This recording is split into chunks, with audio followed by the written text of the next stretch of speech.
Pessoal, bom dia. Ontem nós estivemos no templo falando sobre as 10 marcas para o Ministério de Louvor da Igreja Batista em Alexandria. Eu sei que alguns não puderam ir por vários motivos, né? Mas eu queria tentar fazer para vocês um resumo do que foi apresentado ontem à noite, um momento muito participativo, muito edificante. Então foi muito interessante ontem. Em primeiro lugar, nós conversamos sobre se teríamos duas bandas ou um ministério de louvor. Então, eu trabalho com o ministério de louvor. Expliquei aos que estavam ontem que você pode até ter uma banda junto com seus irmãos e amigos, inclusive de outras igrejas, mas na igreja nós só teremos um ministério de louvor. Expliquei que a palavra ministério significa serviço, é a palavra grega diaconia, que é justamente a mesma palavra que é usada para diácono, só que no sentido do louvor, ou seja, alguém que serve a Deus o louvor e estimula a igreja a louvar a Deus. Inclusive, Natan fez uma pergunta muito boa no início, né? Porque Natan perguntou, mas pastor, se nós já temos os cânticos congregacionais, a gente canta o hino congregacional do cantor cristão, sem nenhum instrumento. Então, para que ministério de louvor? O ministério de louvor, a função dele é estimular a igreja a esse louvor, ao cântico, à adoração no culto. O ministério de louvor é formado por um conjunto de pessoas a quem Deus dotou de dons musicais, e esses dons musicais devem ser usados para a glória dele e edificação da igreja. Por isso que é importante ter um ministério de louvor que tenha esse propósito, não de se apresentar diante de um público, mas de incentivar a igreja, motivar a igreja a adorar a Deus. Também foi dito ontem que o Ministério de Louvor é uma vitrine. Então, todas as vezes que você chega na igreja para visitar, as primeiras pessoas que você vê praticamente são aquelas pessoas que estão ali cantando no Ministério de Louvor. Claro, como nós somos uma vitrine, a nossa postura é importante. O papel do Ministério do Louvor não é chamar atenção para si, é realmente colocar-se como alguém que quer que Deus apareça. Também falei sobre o louvor extravagante, peguei uma imagem, né, de um culto que parece uma discoteca. Não é isso que nós queremos, esse jogo de luzes, não. Quanto mais simples, melhor, para que a atenção não seja colocada no lugar errado, nas pessoas erradas, e sim em Deus. Também coloquei algumas imagens que ilustram alguns ministérios de louvor de igrejas batistas. Coloquei duas imagens, essa aqui da Igreja Batista Boas Novas e essa outra aqui da Igreja Batista Nações Unidas, das Nações, aliás, Igreja Batista das Nações. Então vocês percebem a simplicidade, né, na postura e até mesmo na plataforma. Porque de fato, quem deve chamar a atenção não é quem canta, quem toca, mas sim a mensagem é que deve ser destacada. E uma coisa importante também que nós trabalhamos foi sobre nossa identidade batista. Então, nós somos uma igreja conservadora na doutrina e tradicional na liturgia. Então, nós não somos uma igreja, digamos, que é adepta de modernismos, de shows, de coisas que, no meu modo de ver, infelizmente, tem prejudicado o culto ao Senhor. Não, nós somos uma igreja conservadora na doutrina, nós não somos pentecostais, também nós não somos de linha profundamente reformada, apesar de termos herança, claro, né, da reforma. E nós somos tradicional na liturgia. O nosso culto é tradicional. Eu contei até a experiência ontem de algumas igrejas que não têm um dirigente, né?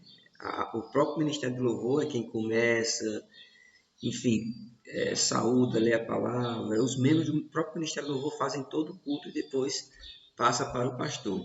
Nós não, nós somos uma igreja que ainda existe a figura do dirigente, que lê o texto bíblico, que tem um momento de oração, de oferta, de confraternização. Enfim, nós somos ainda temos esse perfil tradicional. E trabalhando as 10 marcas para o Ministério do Louvor, a primeira que eu trabalhei foi sobre o culto inteligente e consciente, que na verdade é o culto racional, né? É aquele termo que está lá em Romanos 12, E 2, né, o logicus latreia, que é o culto inteligente, a adoração inteligente, a adoração consciente, o culto consciente. É quando a pessoa tem consciência das mensagens das letras, sabe o que está cantando, para quem está cantando e o que diz a letra. Aí, nesse sentido, é importante que o Ministério do Louvor, ao selecionar as músicas, saibam qual a fonte teológica dos compositores e intérpretes, entendeu? De onde vem? É uma banda neopentecostal, é uma banda adventista, é uma banda batista, assembleana. Então é importante que a gente saiba a fonte teológica das músicas que nós cantamos. E uma dica importante é que, se você tiver dúvida de alguma letra, então existe na internet vários sites que analisam as letras teologicamente. Geralmente esses sites, né, fazem uma análise reformada, mas com certeza vai nos ajudar caso alguém tenha dúvida. Uma segunda marca, além do culto racional, que está ligada à primeira marca, é o propósito. Todo louvor, meus irmãos, tem um propósito. Toda letra tem uma mensagem, seja para edificação, seja para evangelização, para adoração, para o quebrantamento, enfim. É preciso que a gente saiba escolher as músicas de acordo com o momento do culto. Então, tem músicas que chamam o povo para adoração, tem músicas que têm a ver com oferta, tem músicas que têm a ver com a confraternização, tem músicas que têm a ver com a palavra. Antes de passar a palavra, a gente poderia cantar uma música sobre a palavra ou sobre o tema que será pregado. Então, é importante que a gente entenda que para cada momento do culto existe uma música adequada. Esse é o culto racional, um culto com propósito também, entendeu? Não é você canta porque canta ou canta porque a música é mais fácil de pegar, de tocar. Não, é porque aquela música cabe naquele momento. Uma terceira marca, além do culto racional, além do propósito, é a ministração. Ministrar é servir. Ministrar é servir. Para que você sirva a Deus e edifique a igreja, é importante que você tenha sensibilidade à reação dos irmãos, os olhos, os ouvidos e a voz da congregação. Porque quando o volume do som está muito alto, agride os ouvidos. Os irmãos se sentem constrangidos em cantar. Aliás, os irmãos se sentem incomodados, eles não cantam. Por quê? Porque às vezes o volume está muito alto e isso incomoda, entendeu? Só que para você perceber isso, é preciso ter essa sensibilidade da reação da igreja. Como a igreja está reagindo ao louvor que nós estamos oferecendo a Deus e também ao louvor que nós estamos querendo que essa igreja, esse povo, ofereça ao Senhor. Então é importante observar o volume do som. Importante isso, porque quando está alto, realmente agride os ouvidos. E outra coisa importante é o tamanho dos slides. É bom que você coloque as estrofes em um slide só. Não colocar palavras soltas, porque quando o slide perde, quando o slide perde chega à sequência, aí realmente a pessoa para de cantar, especialmente a pessoa que não conhece a música. Então sempre é importante ver o tamanho dos slides e também revisar alguns erros de português, porque se alguém está cantando uma música e vê o erro de português, aí já se desconcentra da mensagem e foca no erro de português. E o trato na liturgia, isso aqui diz respeito a quem dirige o culto. Evitar o senta-levanta. Vamos sentar, vamos levantar. Nunca diga vamos descansar os bancos. Não, não. Às vezes a pessoa está insegura, não sei, aí acabou de mandar os irmãos sentarem, aí eu vou pedir que os irmãos levantem de novo. Isso é muito chato, isso irrita a congregação, então não precisa fazer isso. Aí é importante também orar pelos dízimos e ofertas quando forem recolhidos. Eu não tem que ser o pastor, né? Não tem que ser eu que apresente os visitantes. Você pode apresentar com educação, com delicadeza, com respeito, quem nos visita. Não precisa mandar ficar de pé. Apenas diga, seja qual é o seu nome, seja bem-vindo, Deus te abençoe. E antes de passar a palavra para o pregador, pedir para que alguém ore. Eu queria que o irmão fulano orasse pela palavra que será ministrada pelo pastor Alex. E assim nós vamos ministrando realmente com consciência e propósito. Então, vão juntando as marcas aí. A quarta marca, a primeira é culto racional, a segunda propósito, a terceira ministração. A quarta é a discrição. Discrição vem da palavra vem da expressão de ser discreto, decência no vestir, modéstia no falar e simplicidade no agir. Coloquei essas duas imagens aí para vocês perceberem que há exageros, entendeu? Por parte especialmente de artistas gospel, enfim. Mas quando você vir à igreja, especialmente quando for ministrar louvor, veja a sua roupa, veja a sua maneira de se vestir. Não vista nunca de maneira sensual, porque as pessoas vão olhar para você, não vão prestar atenção na mensagem ou no que você está cantando, mas sim no seu corpo. Isso não é bom. Nada de exagero, sempre ter discrição, decência e modéstia no vestir e no falar. Uma quinta marca que nós queremos desenvolver é a postura de humildade e serviço. Então, quando possível, não toquem sentados no batente ali. É porque dá a ideia de uma coisa relaxada, de uma coisa sem compromisso. Não, pastor, mas está faltando o cinto para segurar o instrumento. Não, vamos providenciar, vamos comprar. Ou até mesmo sentar no carro, não sei. Mas de preferência ficar em pé como forma de respeito, para que as pessoas que nos visitam percebam que nós respeitamos a Deus e reverenciamos a Deus. Outra coisa, evitem bermudas, bonés e sandálias de dedo quando forem cantar, quando forem louvar a Deus. Não, mas como assim, pastor? Não, no domingo especialmente, entendeu? Porque às vezes na escola dominical, de manhã está quente. Até você não entender, pastor. Dá para me usar, mas no culto domingo, que a gente chama de culto de celebração, que é o culto onde a gente espera que toda a igreja esteja reunida, que haja visitantes.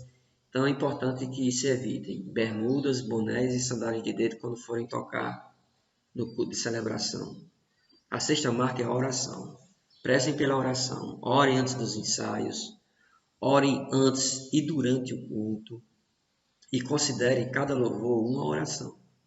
Falar com Deus, ter intimidade com Deus. Quando nós estamos louvando a Deus, especialmente aqueles hinos de adoração, com foco na adoração, ali nós estamos dizendo aquilo ali para Deus. E nessa hora, o papel do ministério de louvor é também conduzir a igreja a falar com Deus. E não achar bonita a voz deles, ou a habilidade musical, mas fazer com que a igreja chegue até a presença de Deus em oração. Então, orem antes dos ensaios, antes dos cultos, durante o culto. Então, considerem cada louvor uma oração. A sétima marca que eu trabalhei ontem foi o conhecimento da palavra. Porque para que você tenha reverência, para que você ame a Deus, é preciso que você conheça a Deus por meio da palavra. Conhecer a vontade e a grandeza de Deus reveladas na palavra. Então, se o ministro de louvor não tem um bom conhecimento bíblico, a tendência dele é não entender a santidade de Deus e não respeitar a presença de Deus e aquele serviço que está sendo ofertado a Deus. Então, ministro de louvor, o seu lugar é na escola bíblica dominical. Eu sei que algumas igrejas colocam a frequência na escola dominical como um critério para participar do ministério de louvor. Nós vamos pensar nessa possibilidade, não para agora, mas nós vamos amadurecer essa ideia, porque se você pode vir, se não há nenhum impedimento para que você venha aprender da Bíblia, é importante que você venha para conhecer o Deus para quem você toca e canta e o Deus para quem você conduz o louvor da igreja. Oitava marca, o testemunho. Cantar o que viver e viver o que canta. Ou seja, aqui diz respeito a suas atitudes fora da igreja. Porque fica chato para a gente se você tem uma vida torta lá fora e de repente alguém conhece você, sabe de sua vida torta e vê você cantando na igreja. Então é como se levasse a igreja a perder a credibilidade, entendeu? Vendo uma pessoa descomprometida com Deus estando à frente, na vitrine da igreja, não. Se você não estiver bem espiritualmente, se tiver algum pecado que é público, que faz com que você realmente não tenha confiança e credibilidade das pessoas, peça um tempo. Você chega para o líder do ministério de louvor e diz, olha, não estou bem e eu queria pedir um tempo para cuidar da minha vida espiritual, pedir para alguém me discipular, para o pastor me aconselhar. Quero consertar a minha vida para depois servir de maneira coerente e satisfatória a Deus. A penúltima marca é a disciplina. Ora, sua voz é o seu instrumento, especialmente quem canta, né? Então, cuide de sua voz. Por exemplo, nunca tome um copo de água gelada antes de cantar. Não, acaba com as pregas vocais ou cordas vocais. Então, cuide de sua voz. Ah, não, por exemplo, se você consumir qualquer coisa doce, né, uma pastilha, sei lá, e cantar, isso prejudica a voz também. Então, cuide da sua voz, estude, procure na internet dicas sobre como cuidar a voz, como cuidar da voz. Então, zele também pelo seu instrumento. A bateria, eu sei que os meninos gostam muito ali, as crianças são loucos por bateria, mas é importante a gente ter uma capinha. Terminou de tocar, já cobre a bateria. Futuramente, se tiver muita criança interessada em tocar, a gente pode, né, falar com alguns bateristas para ter um momento oportuno para eles terem essas aulas de bateria. Mas depois do culto, eu digo isso pelos meus meninos mesmo. Então ficam batendo na bateria, atrapalhando a conversa, a comunhão após o curso. O culto, isso não é bom. Então é importante que terminou de tocar, terminei. Pegue os instrumentos e guarde eles no lugar adequado. Aquela salinha que tem ali ao lado do tanque batismal. Então é importante que a gente tenha esse zelo pelo material da igreja, microfone, violão, as cordas, enfim, a questão de afinar os instrumentos, não deixar para afinar na hora do culto, de maneira nenhuma afinar na hora do culto fica feio, entendeu? Então faça de tudo para chegar um pouquinho antes, ou no ensaio, já deixa tudo preparado para não ter essa necessidade de afinar na hora do culto, fica muito feio. A objetividade nos ensaios, então não percam tempo brincando, tocando uma música que vocês não vão executar no culto. Então não façam isso, tenham objetividade nos ensaios. Aí cabe a importância do líder do louvor de dar essa objetividade, de chamar a atenção e, e trabalhar para Deus de maneira objetiva para que a gente usufrua do tempo, enfim, de maneira sábia. E pontualidade em tudo. A gente está tentando criar essa cultura e nós vamos conseguir a cultura da pontualidade. Se o culto é 7h30, então vamos começar às 7h30. Fazer de tudo para começar às 7h30. A escola bíblica dominical é 9h30, então vamos fazer de tudo para chegar às 9h30. Eu mesmo tenho lutado para chegar nessa hora, entendeu? Para ser pontual, porque é importante que a gente respeite os horários, porque uma instituição que zela pelos horários é uma instituição que demonstra seriedade com o que faz e respeita a liderança. Mesmo que você não concorde com algumas ideias do Ministério de Louvor, do líder do Ministério de Louvor, não importa. Ele é o líder, ele foi escolhido pelo próprio grupo, e a gente presume também que por Deus, né? E ele precisa ser respeitado. Se ele, por exemplo, o líder do Ministério de Louvor pode consultar a mim e pode ter autorização para afastar um membro que não está dando bom testemunho, entendeu? Ele é a liderança, então ele precisa ser respeitado. Eu sei que vocês são muito amigos, né? E às vezes acaba prejudicando essa relação de liderança, mas o líder do Ministério do Louvor, às vezes ele toma decisões que não agradam, mas como ele é o líder do Ministério do Louvor, precisa ser respeitado. E por último, uma última marca é a unidade para a resolução de conflitos para a paz e o fortalecimento do grupo. Em qualquer grupo humano vai existir conflitos. Falei isso ontem. Numa relação conjugal, numa relação entre pai e filho, numa relação profissional, numa relação entre amigos, numa sala de aula, com a vizinhança. Onde tiver duas pessoas vai ter algum tipo de conflito. E no Ministério de Louvor não é diferente. Só que é preciso ter sabedoria, habilidade e humildade para resolver os conflitos quando eles surgirem. Aí cabe a importância do líder, a humildade de quem está envolvido em alguma desavença com o irmão. Então, sempre procure resolver algum problema que você tem com alguma pessoa do ministério antes de tocar, porque fica chato. Às vezes você deixa transparecer isso quando você não está bem com o outro, ou uma discussão no ensaio, você vai tocar no domingo, é importante que haja essa conversa antes. Aí também, nesse sentido, entra a importância do momento de oração antes do louvor, sabe? Antes de começar a tocar.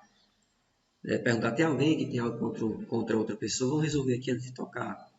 Então, procurar ser humilde e resolver para que a unidade apenas favoreça o exercício, o trabalho, o serviço do Ministério de Louvor, porque a unidade ela é importantíssima, sabe, em qualquer área da igreja.